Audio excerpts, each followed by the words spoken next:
Hello, everyone. Welcome to Mini AMA. We are going to get started here in just a couple minutes. In the meantime, we always want to make sure that you can hear us okay. So in the chat, which is in the bottom right-hand corner, let us know who you are, your name, where you're coming from, and we will be getting started shortly. A couple housekeeping things. If you've never used Crowdcast before, there are a couple ways to engage. One, as I mentioned, is the chat. Another, if you look on the bottom, there's an Ask a Question feature. So we will have an opportunity to hear from some outages of epic proportions today, but we also have time where we want to hear from you, questions that you have for folks, as well as maybe you had an outage story. Drop it in, let us know. So this is gonna be fun. It's gonna be probably funny, like kind of some happy, sad tears going. And we have a great group of people. So if you are not familiar, I'm Maria Plussel. I'm the Executive Director of Ministar. We're a nonprofit organization that is built to nurture and engage those interested in technology through meaningful connection. We have a really incredible board, one of whom is Antoinette Smith, and she is also the engineering manager for ActBlue, and she's going to be serving as moderator for us today, so we're really pumped about that. So this is AMA, Mini AMA, or Ask Me Anything. So we do these about twice a month. They're an interactive education series where we bring on subject matter experts to answer your questions on a variety of different topics. So if this is of something interest to you, definitely keep involved with us. I'll drop a link if you're not on our mailing list. I'll drop it in there so that you have a heads up on when the next ones are coming up. So as we're getting started here, like I said, use that chat, use the Ask a Question. You can use that at any time just to let us know, and we will, you won't be interrupting us. We will kind of go back to that when it comes time for the questions. All right, so what I'm going to do is I am going to kick it over to Antoinette and our incredible panelists. But yeah, let us know who you are, let us know where you're coming from, and I will see you in the Q&A section. Awesome. Thanks, Maria. All right. So what we're going to do is we're going to start with having all of our panel introduce themselves, and then we'll get to storytelling. So let's start with introductions. And let's do Kate first. Hi, everyone. Kate Agnew here. I'm Senior Director of Software Engineering at Optum, or United Health Group. I'm also on the board of directors at Laura Jeffrey Academy, which is a girl-focused STEM charter school out of St. Paul. So I always love to blurb that, and really excited to be here. Thank you. Awesome. And then let's go to John. Hi, everyone. John Engelman. I'm the Director of Compute Services at Target. I was previously part of the site reliability engineering team there, and also previously a principal engineer. And we'll be talking about just some of the big distributed systems that we run and what happens to them. Very cool. And then Jeff. Hey everyone, I'm Jeff Lynn. I'm the founder and CEO of Bust Out. We are a small software development shop. We've been in business in the Twin Cities since 2005. All right, very cool. All right, so some of our panelists have like slides and stuff, so we're going to start with like the least fidelity one, but does not mean anything about the story we're about to hear. So Kate, do you want to tell us your story? Yeah, absolutely. So when I first was asked to be a part of this panel, I was like, oh, I have a great outage to speak about. It was actually pretty soon after I took on the operational management responsibilities for Kafka as a service at United Health Group. We had a 5-day non-prod outage, which was just crazy, right? Some of the things that I learned in that first experience, that was my first outage, was, oh my gosh, we just took way too long to like cut the bait and decide to scrap it and start over. We had been on VMs and ultimately ended up like redeploying on some bare metal servers that we had, but probably spent a little bit too much time spinning on that before making that decision. And kind of in the afterwards, what I realized too was probably was a little late to the game on communications. So making sure that our customers knew what was going on throughout the process, one, that there was an outage, and then two, kind of keeping them informed of what we were doing, what the progress was. And so I was going to tell that beautiful story, right? It was a 5-day outage. It was terrible. And then in January, so just a couple of months ago, we had a wonderful production outage, which is a whole different can of worms, I realized. I mean, pretty proud of the fact that I've only really had one major production outage, right? But that one was not a 5-day outage, thankfully. It was a long outage, but not 5 days. And there, I was able to take some of those learnings from that 5-day outage, quicker responses, quicker information out to the customers, was able to inform my leadership and, kind of everyone else throughout the organization a bit more quickly. But then, of course, fell into some of the traps that happen during outages of probably not eating enough, not taking breaks myself. So got to the point where I was like, I literally have not left this chair for more than 30 seconds to go to the restroom in 14 hours. And that begins to be a problem too.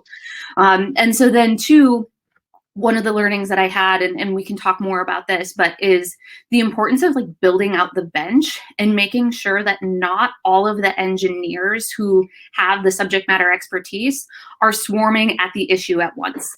Because we were, as we're going on hour 12, hour 13 of the outage, it was like, oh, well, crap. How do I get my folks rest? And how do I, if this is going to go into the night, thankfully it started at 6 a.m. I don't know. If we were going to go into the night, then who would I be bringing on, and how do we continue to rotate through so that we have engineers? So a lot of really great learnings that, I think we'll all kind of share some of those throughout the process. But that's my really quick advice to folks as they're navigating some of these outages is eat. I was starting to get shaky, and I was like, I don't know if it's an adrenaline rush or if it's just because I literally haven't eaten any food in 14 hours. And then staff the bench out. So be really strategically thinking earlier on of hey, I don't want this to turn into a multi-hour, 14-hour outage, but how can I, in hour 2, 3, 4, 5, think about giving people rest? Hey, go take the rest of the day off in case you need to come on a little bit later. And so really excited also to learn from everyone else on the panel as well about some of those really great feedback and suggestions on how to navigate and how to stay sane ourselves throughout the process. Sweet. And I'm going to hold off on asking any follow-up questions until we get through all the stories. All right, so let's go to John. Hey, I will. I'm going to share just a couple slides here quick, and I'll give a part of the thing is that you need to understand the topology, and I can appreciate what Kate was describing. And this particular incident that I'm talking about is 14 hours is a long time to be on a call, and unfortunately, this was one that went 2 months actually before we had a real definitive resolution to the problem. So this happened in our non-production environment. Internally, we have an application platform that we call TAP. You can essentially think of it as a giant federated set of compute. We make everything look like Kubernetes clusters so that the control plane can just talk the same language for things, but we do have multiple underlying providers underneath that. At the time that this happened, back in 2019, we had Kubernetes clusters and we had OpenStack as our runtimes under there. A workload that we drop into TAP consists of an application and then a number of sidecars, all packaged up as Docker containers. So think of it as just like a pod in Kubernetes, but we can wrap this up into a VM or anything else like that. We use just a lot of what we would probably call, best in class technologies, right? We firmly believe in, pick a technology that does one thing really well and use that there, particularly if it's open source. So we use a lot of HashiCorp products for things. We use Consul for doing config and service catalog type things. We use Vault for secrets, etc. along the way. What happened to us in the incident, though, is that one of our underlying compute providers, the network fabric, they did an update within that network fabric. And unfortunately, what happened is instead of having a full outage within that network fabric, which when things fail hard, that's usually good. It's when things fail soft and you start getting like intermittent behavior out of them that you're just in for a world of hurt. So the network fabric was intermittently passing packets back and forth. And that actually exposed a bug inside of console. So if you've ever run console, what happens is every console agent out there is gossiping back and forth. So they're periodically sending messages. And if you can't get a response back, the agent actually asks other members of the cluster to see if it can get to that point, right? So it tries to figure out like network problems for you and things like that. Well, what was happening is because packets were intermittently going back and forth, we were just getting a flood of, I'm available, I'm not available, I'm available, I'm not available, right? I'm leaving the cluster, I'm joining the cluster, back and forth as the cluster couldn't stabilize what the state was. So this actually exposed a bug inside of console where each console agent has a queue of incoming messages coming in. And there was actually a max depth on that. So as we were flooding these messages in, it actually poisoned the network.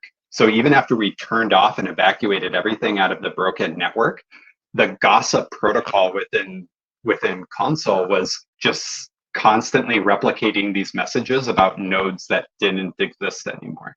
And there was no way for us to get them out of it other than just literally turning everything off, which would have been about 10,000 instances, take the entire environment offline, and essentially wipe the state and bring it back all the way back up, which we didn't do. And that kind of led to a thundering herd type scenario here, right? And these types of signals are always bad when you start to see them. So this went on, and we tried to attack this multiple ways, right? So we tried to be very tactical of removing certain things along the way. So we actually ended up removing the console agent from all our workloads as part of this to get out of this problem along the way. But things we learned, you know, as you're addressing like a big failure problem like this, right? Like you're looking very tactically and trying to attack those acute symptoms right away. But as you start getting past that day, or even in a typical outage, like that first couple hours, right? You have to start thinking about, well, what am I missing? You know, a lot of incidents that go on for this long are usually because we don't have the right observations or the right telemetry, right? Or in our case, we didn't have a baseline to compare from. So we actually didn't know if the things we were doing was making it better compared to when we knew. So all we had was customer pain, really, to as our gauge for if things were getting better. Also, you know, big takeaways from this. Simple architecture is better when you're dealing in massively distributed systems. And every place that you have integration points in your architecture is to make sure to have control levers of some kind. You want to be able to shut things down or redirect them, you know, at whatever points that you want to be able to do that. And then, you know, it's back to maybe like if people have done like Six Sigma type thing, you want to make small, precise changes and then monitor what that impact is over time, right? Don't keep turning the dials everywhere along the way, because the system, you know, complex systems will take a while to equalize for those things. The end of my story is actually kind of surprising in that we did a lot of things to actually mitigate the problem away, but it was still there and we could still see it in the data. And it wasn't until a couple months later where we were updating another environment to match some of the same configurations for telemetry that we turned on a certain telemetry feature in console, and then that environment instantly started having the same impact. So we actually stumbled upon the root cause was a configuration in a telemetry setting in console that was causing undue load. So we just, as soon as we turned that off in the original environment, everything went back to like normal from that point forward. So it's very satisfying to be able to get an answer to that at the end, but also learning all the things that we were doing may not have actually been needed because of the actual root cause at the end of the day. What was a good learning lesson. All right, thanks. Thank you. Really appreciated all the architecture diagrams and stuff. We do have some questions that we will get to, but first we're going to hear about Jeff's outage story.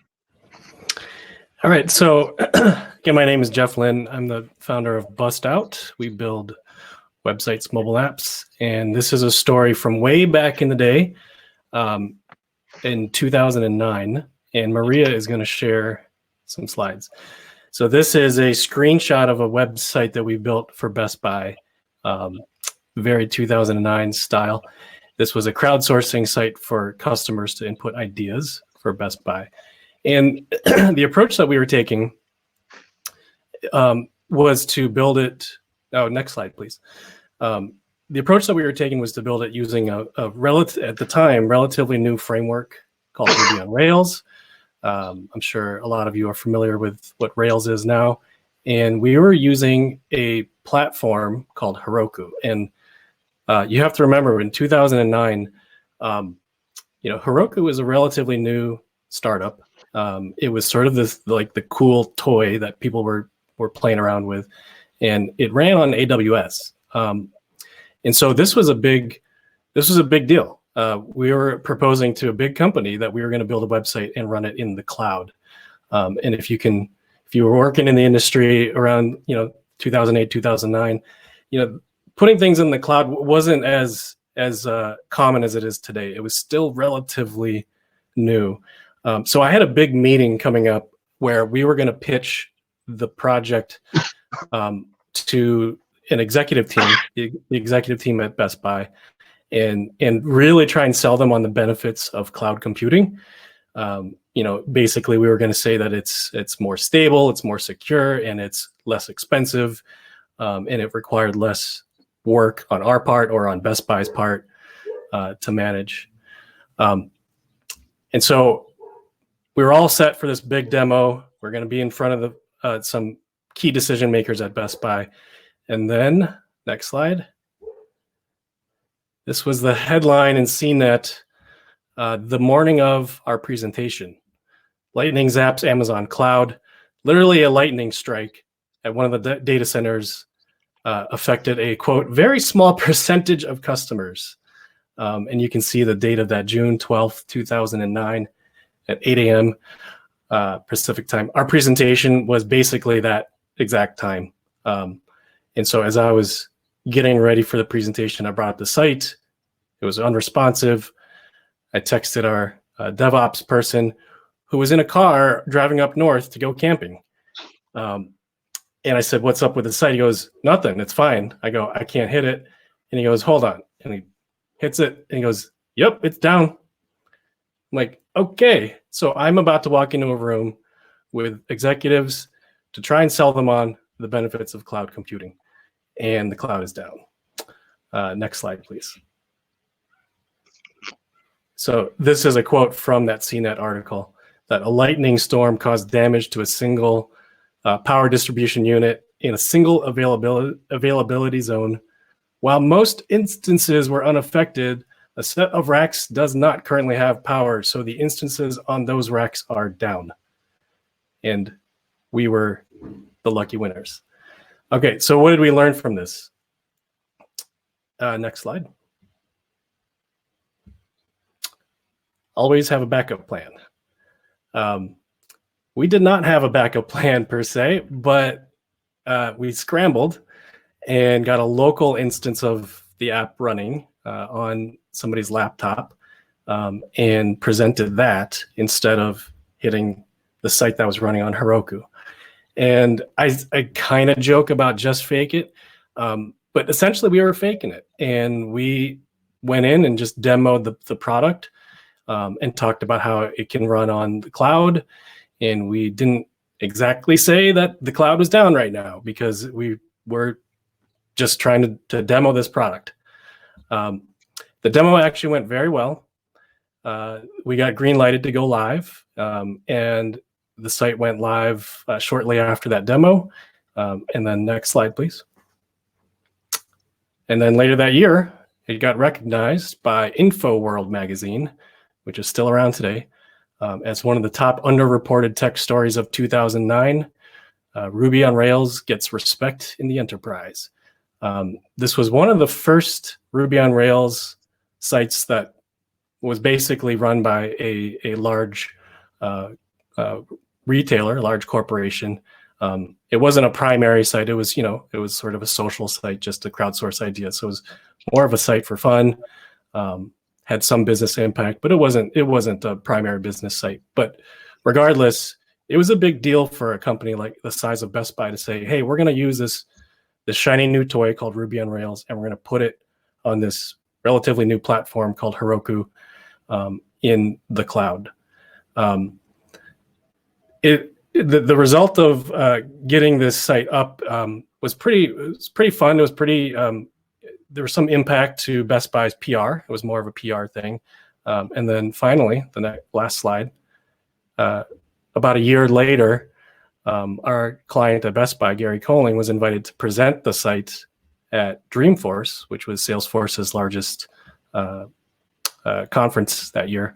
And there's a giant banner of him hanging in the lobby of Moscone Center in San Francisco. And he was able to get on stage and talk about how this site was running on Heroku, which, the reason why this was at Dreamforce is because Salesforce acquired Heroku. And this was one of the, I guess, high profile sites running on the platform at the time. All right, awesome, really good stories. Okay, so I want to go to some audience questions, and then we'll see if I can get to some questions I have. But I want to start with one that's a little more general that maybe all of you could tackle. Do you have, or did you have any contingency plans in place that helped when you had your outages? And is there anything you wish you had had in place in hindsight? So let's go ahead and start with Kate. Yeah, so when we think about non-prod, that's something that's always been single data center and best available effort to keep it up.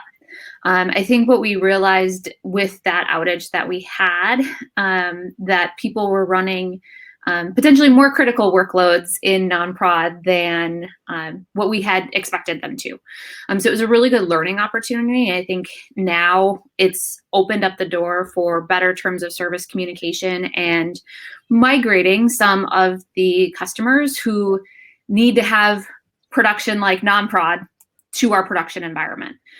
So that's really how we're trying to alleviate that is, from a footprint perspective, production is available in 2 data centers, which offers some of that resiliency.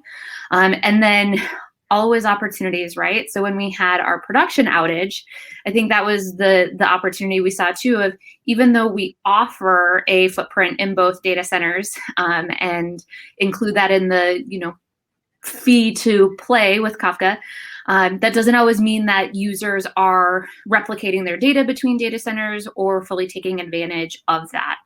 And so what we have done since then is turned on some auditing features to actually raise awareness to, are there critical business applications that need to have disaster recovery paths in place that potentially don't? So it's definitely opened up a lot of really interesting opportunities for better customer engagement, better documentation, but ultimately, we rely on our multi-data center, multiple replications in each data center, and at the end of the day, right, like hardware fails, which is why we need to have those contingency plans in place. So that's where we're at. John, do you have anything to add? Yeah, so ours was also a non-production environment, and when I say customers from the perspective of compute services, we're talking about other developers at Target, right?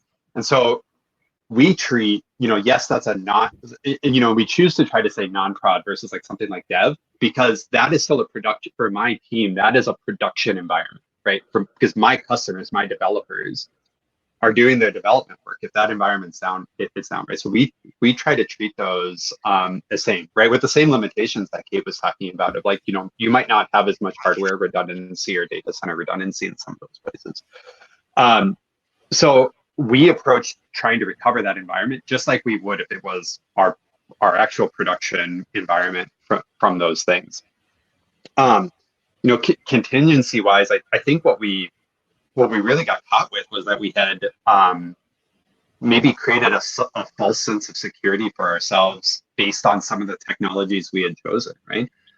Some of these things, like, you pick these open source products, whether it's HashiCorp products or if it's something in the CNCF or whatever it is, right? It has all these industry backings and you trust it because it's, we always use the term battle tested for things. And what happens is you maybe lose, you don't actually drill in and figure out what are the failure modes of that thing because you don't experience them as often, right? And since you didn't build it, you might not know as much. So a big thing that we got out of this is we went through almost every line of the console source code, which was great. I mean, had that been a closed source vendor product, we would have been in way more trouble than we were. But because we could we know so much more about how that thing operates now, particularly at scale, that now we can design our architectures and grow that platform much more confidently with how we're doing things. So, I mean, contingency wise, I think there's always a trade-off here, right? You have to think identify your failure modes and then do the cost, the cost value analysis of it of is it worthwhile for me to have a plan to do that? Or is that so unlikely to happen? I think it might actually come back to, I wrote a note for myself when Kate was first talking about when do you cut bait, right? And I think that's a very important topic that, that would be great. I'd love to hear other people's opinions of that. Is for us, we knew at one point that we probably could have recovered the environment by shutting everything down and bringing it up. But when do you make that decision? When do you say, we'll take that impact and take that hit in order to do it, right? Because there's always what if it doesn't work, right? And I think that's a really interesting, conversation to have for people. Yeah. Sorry, I just want to ask one thing about that. So yeah. I've definitely been in situations where this was prod and it's do we really want to do this? But for non-prod, I find it really interesting that you kind of have the same hesitations. Yeah, I think, I think maybe the difference there is and I've spent years being in the infrastructure world, right? And so I think that's a little different maybe than when you are building stuff that is very maybe business facing on that side. It's harder to identify that relationship at times, right? Because you can't necessarily, particularly in a big enterprise, it's very difficult to attribute a cost impact to things if it isn't a non-production environment. But there's always that internal the cred, right, that you have, right? If you're saying, hey, you're the infrastructure team, and you take, even in the non-production environment, right? If my developers are just sitting around and they can't push code for a day or two, they don't have trust in you, and then that can create an environment and a culture where, people are doing things themselves, and we're not relying on the services we have, which makes them never get better than. And that too, right? So you want to make sure that you build that trust with your partner teams. You have that empathy with your customers, even if they are internally. All right, awesome, very cool. Yeah, workplace culture is definitely, as a manager, a thing that you have to think about a ton. So get that. And so Jeff, I'm super interested because you're not in an enterprise. You're you have clients, you have client work. So how has your experience changed how you work? Yeah, I mean, I think the way that our situation works is quite different than Kate and John's, because we're building applications for customers, and usually we're also maintaining them. We own zero hardware, so our approach, basically since 2000 and mid 2000s, our approach has always been to use third-party platforms. So Heroku being one of them. That we still use today. And with that approach, then the responsibility for uptime is on the platform service. So big lesson learned is that we always take a very close look at service level agreements. And we want to make sure that there is, there's always 99.99% guaranteed uptime. And that won't always happen. Like there will be outages. And so what happens when there is an outage, we have a protocol to contact our clients and say, hey, there's an outage. We know about it. We're working with the platform. And then we talk to the platform. And if they can't recover in time, then there's financial compensation. So it's more of a business plan than a technology plan, because we're actually not managing any of the technology. And this has happened a few times in the past where there's an outage. It goes beyond the agreed upon service level downtime. We get financially compensated, and typically that's something that we can pass back to our customers if we have a service level agreement with them too. But the key thing here is communication. So, our response is not technical. It's communication. So our clients know that their site is down, that we're on it, and we communicate status updates to the customer as we hear it from our vendors. Definitely. And that it also ties into kind of like the organizational culture part. Like communication is huge. It feels like the answer is always communication. But speaking of communication, what do you all's disaster recovery plans look like right now? Fake it, right? That's it. Well, I'm wondering if Jeff goes in with listing lightning strikes as like a risk in business proposals now for people. I'll speak a little specifically to what we're doing with Kafka right now. Initially we had, I think, probably just put too much of vagueness in our documentation of, you can use both data centers. Here's how you can write to both data centers, and just kind of being, the option is there, please use it. When we had this outage, it really changed to be, there's two solutions that we can think of. You can mirror data from a primary to a secondary DC.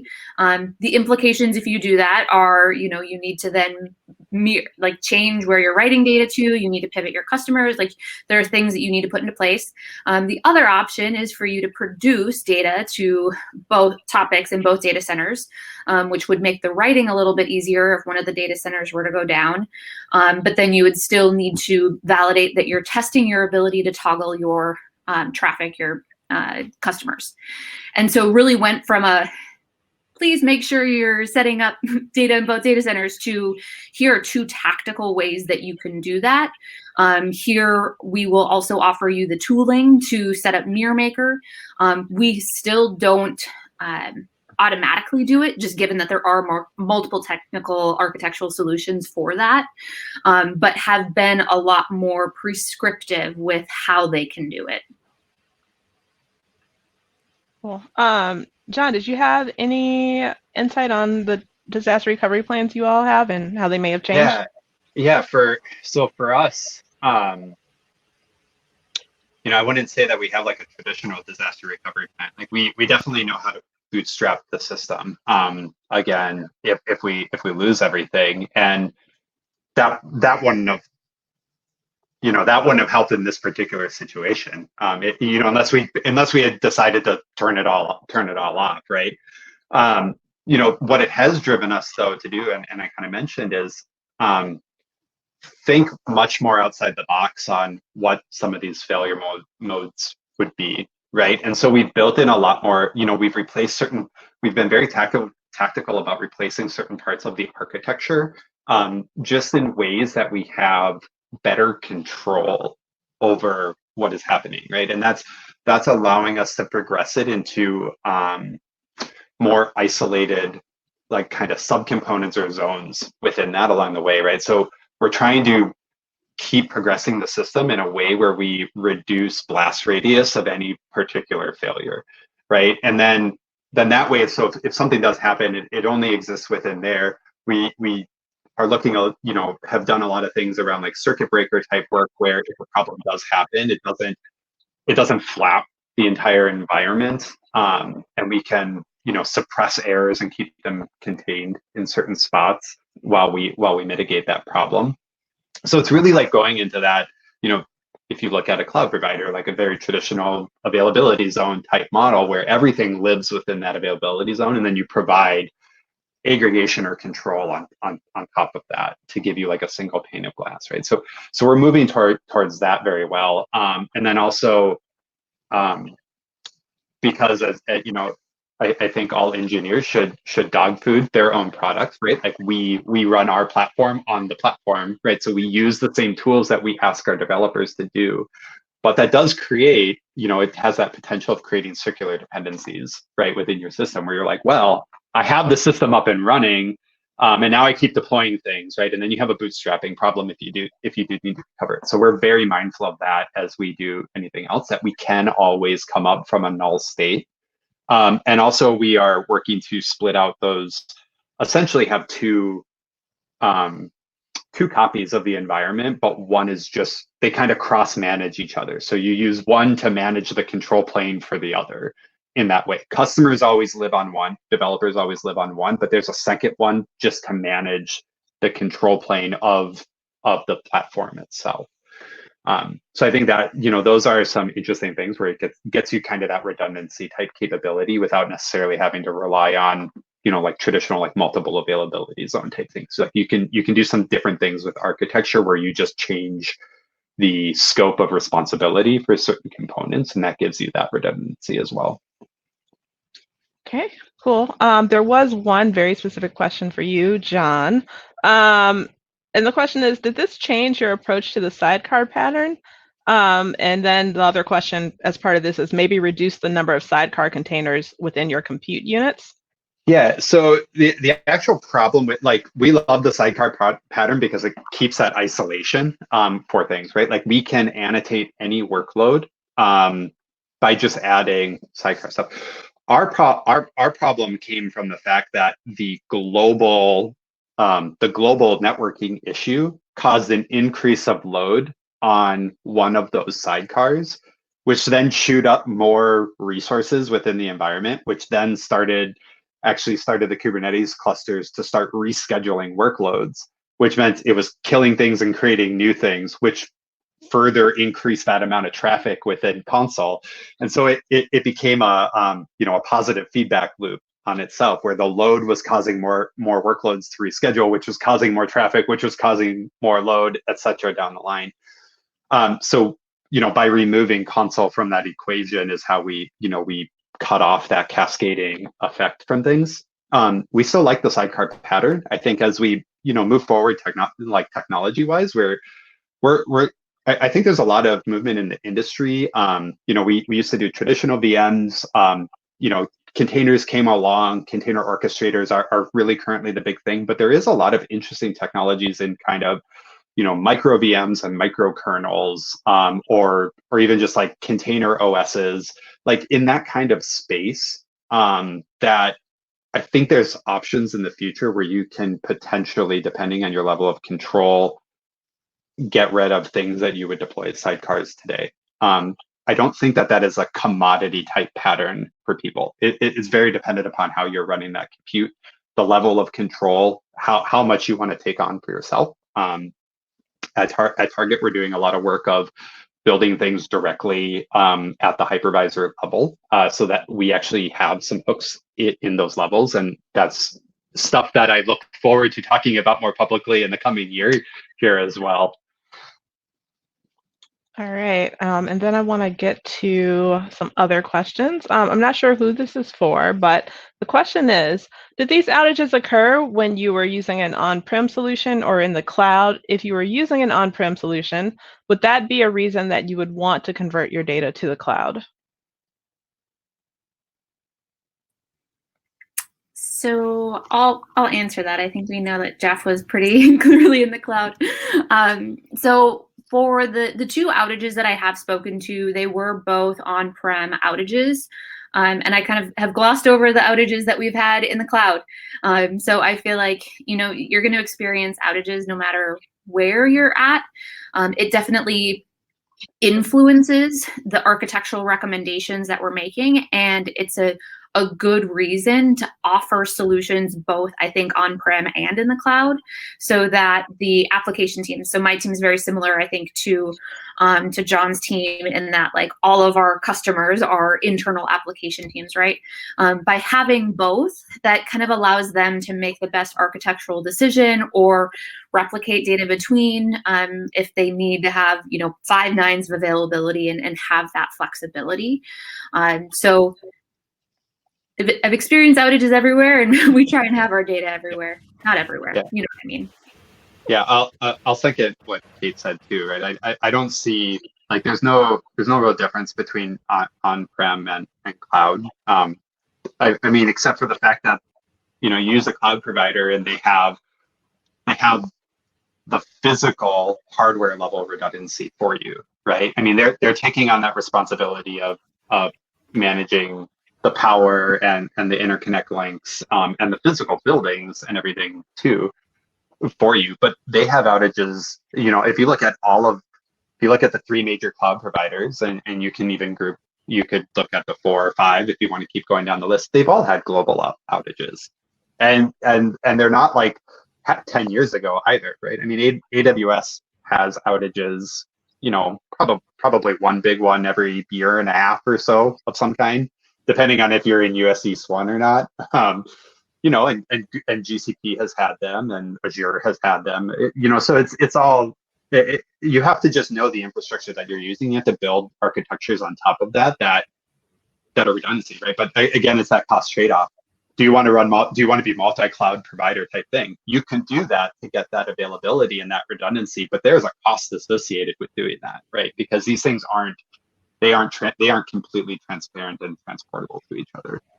Yeah, and the way that we usually talk about it is, it's not so much a technical decision of whether you want to be on-prem or in the cloud. It's for most organizations, it's more of a business decision.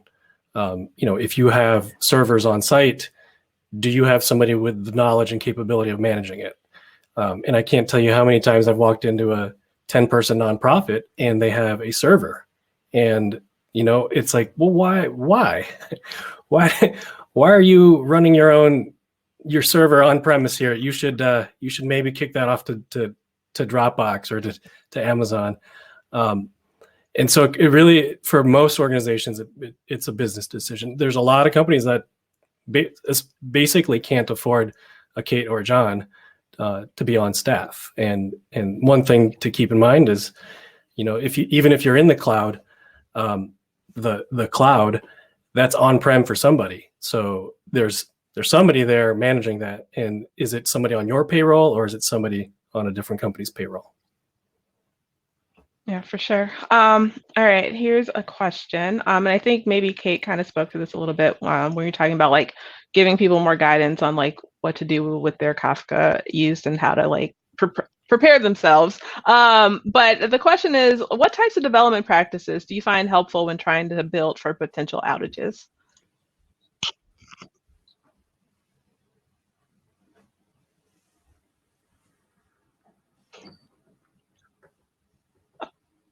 Not everyone at once. Not.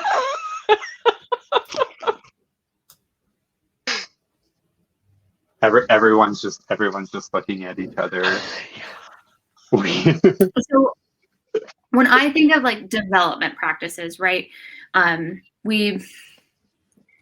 we try and have that redundancy, we try and test things out. We do a lot of game days, so we try and really like embrace the idea that things will fail. How do we respond? And really, this is where it goes back to Antoinette, like your point. It's a people thing. It's an engineering culture thing. And so we focus a lot on that, try and do at least a game day a month. And then more recently, I've also invited our partners in of, hey, we're asking you to stand up your disaster recovery scenarios, like bring us in, like we'll partner, we'll take things down and see how you're able to recover.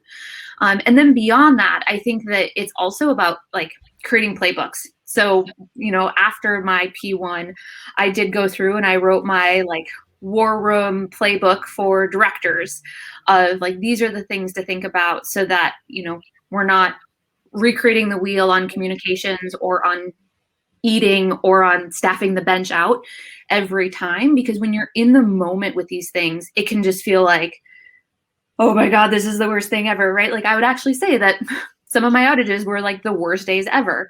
And it can be really hard to get into that mindset of what do you do? And so as much as you can bring these into your development practices, practice it, be able to respond so that it feels more naturally and not like, what do I do? I think the better you're setting yourselves up and the team up for success. And honestly, right, like hopefully most of the outages that we practice never happen, knock on wood. But when they do, we can then go back and say, oh, hey, we've done this before. We know how to respond. And those are the easy outages. The tough outages are, oh my gosh, what is going on? Like, where do we get the visibility into why we're unable to recover? And when you start to see that there are probably gaps, but then you fill those gaps and hopefully the next time it comes up, it begins to look familiar.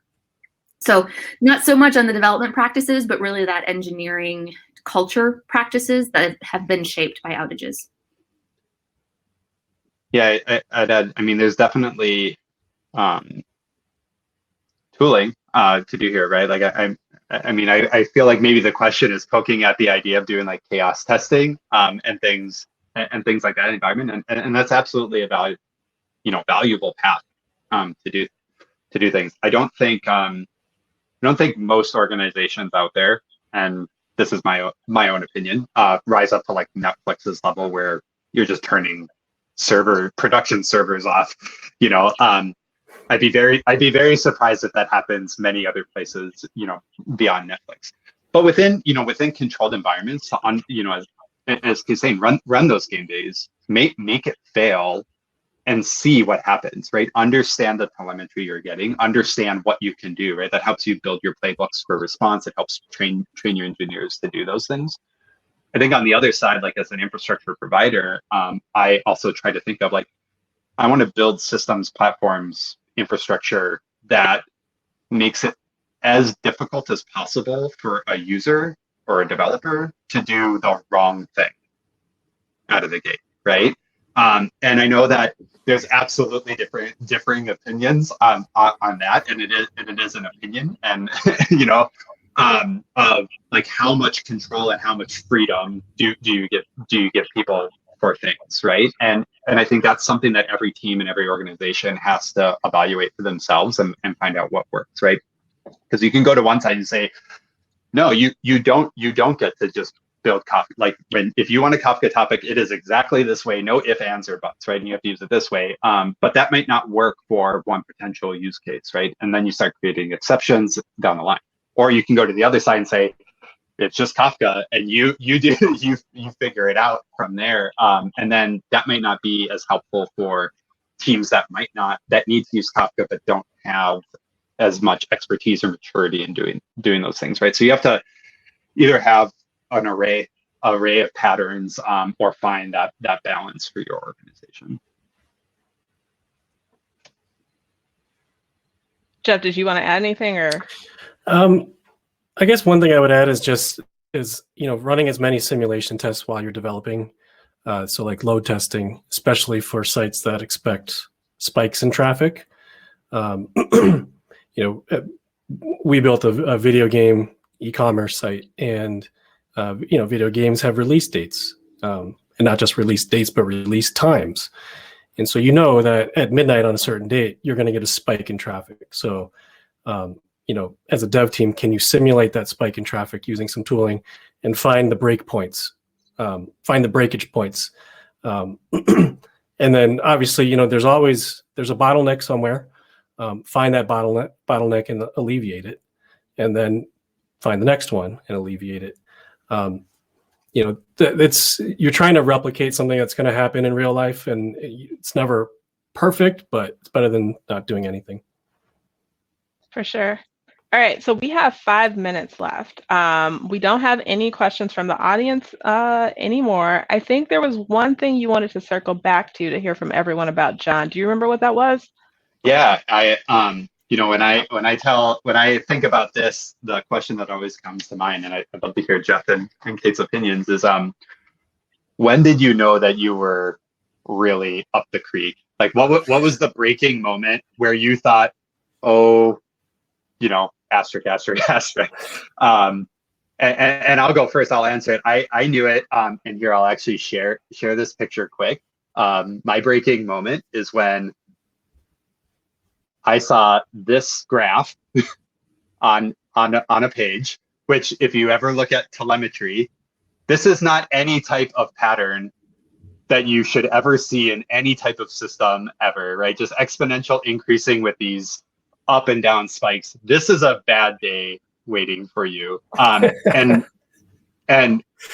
I was sitting at my dining room table at about 2:30 in the morning, probably day like 6 or 7 along this thing, staring at this and going, I don't even know what this graph is telling me.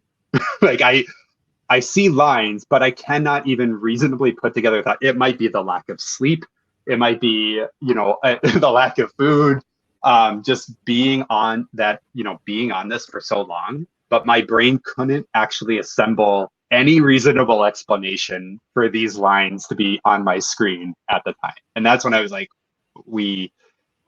this is where then we started having serious conversations of, do we update, right? Because like I don't even know what to do next from this point for this. So that was mine.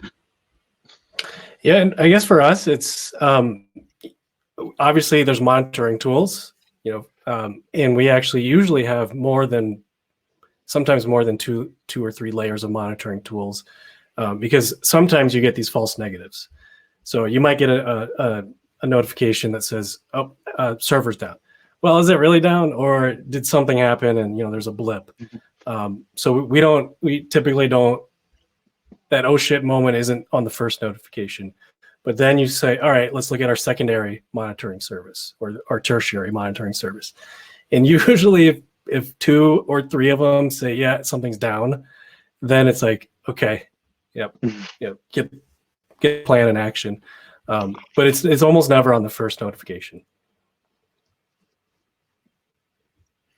For me, during my P1, we eventually had to turn down all traffic to the cluster to allow it to get back to a healthy, stable state. And then we said, okay, we'll turn back. Everything's good. We'll turn back on the traffic. And then it came down again. And it was just like, oh shit, did we not actually know what the problem was? Did we not fix it? And so then we had to turn back off everything and start to then throttle back in, allowing, percentage by percentage back in. And one of the difficult things there was we didn't have the monitoring in place for those connection attempts prior to that P1. And so when we were watching that and seeing, oh, well, we have 50,000, 80,000 connection attempts a second, is that bad? Is that good? What's our baseline? And so we then had to unfortunately kind of just watch it and be like, okay, well, now we know what our baseline is. Baseline's a lot lower than that. Those were really high. And so a lot of learnings came out of it, but that was the oh shit when we thought we had it and then came down again. Yeah, it's really disheartening when you're so sure you found the problem, it, right? And you're like, this is gonna be it. We've got the patch ready. We're gonna roll out. This is gonna fix everything. And then you do it and nothing changes in the environment. And you're just like, we're good, but no one can use it. So yeah. Awesome. All right, so we are at time. Do I end this, Maria? All right, I'm gonna. Okay. Those long Minnesota goodbyes we'll have. It was a lag. I didn't mean to leave you. No, it's good. This is fantastic. Thank you all so much for being here. If you've never used this before, literally right after we end, the replay will be available right here. So you feel free to share it with anyone who wasn't able to join. I want to thank our amazing moderator, Antoinette. I want to thank our incredible panelists, Kate, John, and Jeff. Thank you to all of you for submitting some great questions, and we look forward to seeing you at future events. Yes, thank you, everyone. Appreciate it. Thank you. Bye. Talk soon.